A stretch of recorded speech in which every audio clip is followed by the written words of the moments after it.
Hello everyone, मैं विक्रम कुमार आप सभी का अपने यूट्यूब चैनल स्कॉलर्स कॉन्सेप्ट के ऊपर स्वागत करता हूं। Developmental biology unit daily question series के अंदर आज हमारा क्वेश्चन नंबर 16 है और आज का हमारा क्वेश्चन सीएसआर नेट जेआरएफ 2022 से लिया गया है। क्वेश्चन को देखते हैं। C elegans embryo uses both autonomous and conditional mode of specification. The following statement are about specification of the cell lineage. अभी यहाँ पे हमें क्या बताया हुआ है कि जो हमारे सी एलिगेंस होते हैं, तो सी एलिगेंस के अंदर हमने देखा था कि जो हमारे एम्ब्रियो जब ग्रो होते हैं तो उसके अंदर जो हमारी डेवलपमेंट होती है तो उसके अंदर हमारे ऑटोनोमस और कंडीशनल दोनों मोड ऑफ हमारे जो स्पेसिफिकेशन के रहते हैं वो हमें देखने को मिलते हैं। ठीक है, ये चीज हमने बताई थी। ठीक है, तो इसके अंदर हमें क्या किया है कि the following statement are about the specification of cell lineage. तो जो मेरे यहाँ पे ऑटोनोमस और कंडीशनल स्पेसिफिकेशन रहती है उसके रिगार्डिंग हमें यहाँ पे कुछ स्टेटमेंट दी हुई है और which one of the following option represent the both correct statement, और उसमें से हमें करेक्ट स्टेटमेंट का जो हमारा यहाँ पे ऑप्शन रहेगा उसको हमें सिलेक्ट करना है। ठीक है, तो अगर हम यहाँ पे ए स्टेटमेंट को देखते हैं तो ए यहाँ पे क्या है, the signal from P1 blastomere instruct the EMS cell for its further development. तो ये स्टेटमेंट हमारी यहाँ पे इनकरेक्ट होगी क्योंकि जो हमारा ब्लास्टोमियर यहाँ पे ईएमएस को इंस्ट्रक्ट करता था वो हमारा कौन सा होता था, P2 होता था। एक्चुअल में क्या होता था कि जो हमारा P1 है वो हमारा डिवाइड होता था, एक हमारा यहाँ पे होता था P2 और एक हमारा यहाँ पे होता था ईएमएस। ठीक है, तो जो हमारा यहाँ पे P2 होता था वो हमारा क्या करता था, ईएमएस के साथ हमारा कॉन्टेक्ट करता था। ठीक है, और ये कॉन्टेक्ट किसके थ्रू करता था, जो हमारे यहाँ पे मोम 2 और एक हमारे यहाँ पे मोम 5 प्रोटीन होते थे, इसके थ्रू इसके साथ कॉन्टेक्ट करता था और ये इसको क्या करता था, इंस्ट्रक्ट करता था किसकी सिंथेसिस के लिए, जो हमारे यहाँ पे ई सेल होते थे। ठीक है, अगर हम जो हमारा यहाँ पे P2 है अगर वो यहाँ पे ईएमएस के साथ हमारा कॉन्टेक्ट में ना आएगा तो उस टाइम पे हमारा जो ई सेल था वो हमारा यहाँ पे नहीं बन पाएगा। ठीक है, तो जो एक्चुअल में यहाँ पे हमारा ब्लास्टोमेयर कॉन्टेक्ट में आएगा ना वो हमारा कौन सा आता है, P2 आता है, क्योंकि P1 तो हमारे यहाँ पे क्या हो गया, डिवाइड हो ही गया है। तो ठीक है, और ये डिवाइड होगी, इसने क्या बना दिया, एक P2 बना दिया, एक ईएमएस बना दिया, तो अब ये इसके साथ तो कॉन्टेक्ट में आएगा ही नहीं। ठीक है, जो यहाँ पे फर्दर डेवलपमेंट होगी ना तो उसके लिए किसके ऊपर डिपेंड रहता है, ये P2 के ऊपर, ना कि P1 के ऊपर। तो जो हमारी यहाँ पे ए स्टेटमेंट है वो हमारी यहाँ पे इनकरेक्ट है। उसके बाद बी है यहाँ पे, in the absence of instructive signal EMS cell will divide into the 2 MS cell.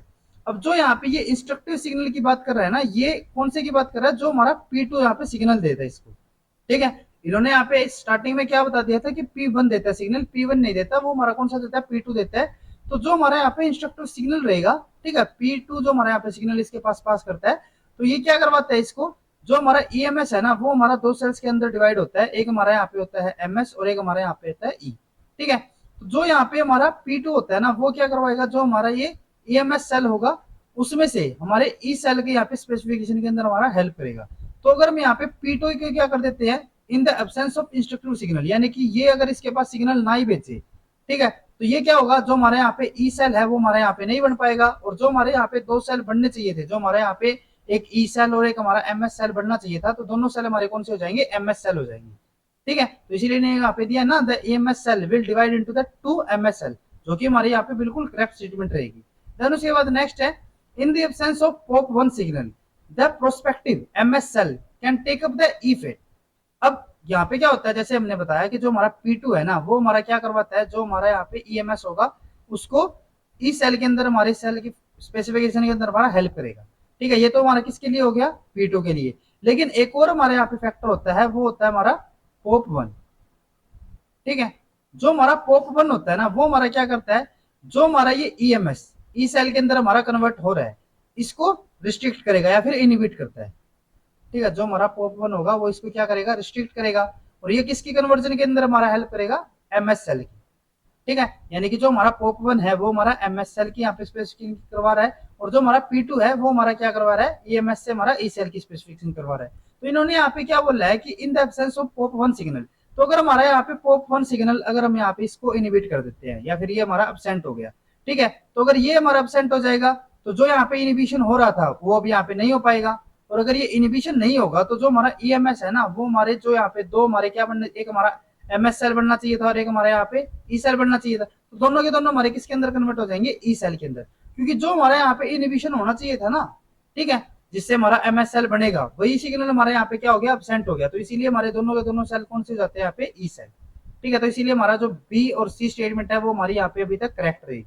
ठीक है, देन उसके बाद डी स्टेटमेंट है, द मोम 2 protein from the blastomere neighbouring cells the EMS cell instruct the dividing EMS blastomere to take up the MS fate। ये statement हमारे यहाँ पे इनकरेक्ट होगी क्योंकि इन्होंने यहाँ पे क्या बोला है, the MOM2 protein from the blastomere neighbouring the EMS cell. जो हमारे यहाँ पे मैंने जैसे बताया कि जो हमारा MOM2 होता है वो हमारा P2 सेल के ऊपर होगा, और जो हमारा P2 EMS के साथ यहाँ पे एक दूसरे के साथ जो यहाँ पे इनकी इंस्ट्रक्टिव सिग्नल चलेगा या फिर जो इंटरेक्शन चलेगी उसके अंदर हमारा हेल्प करेगा।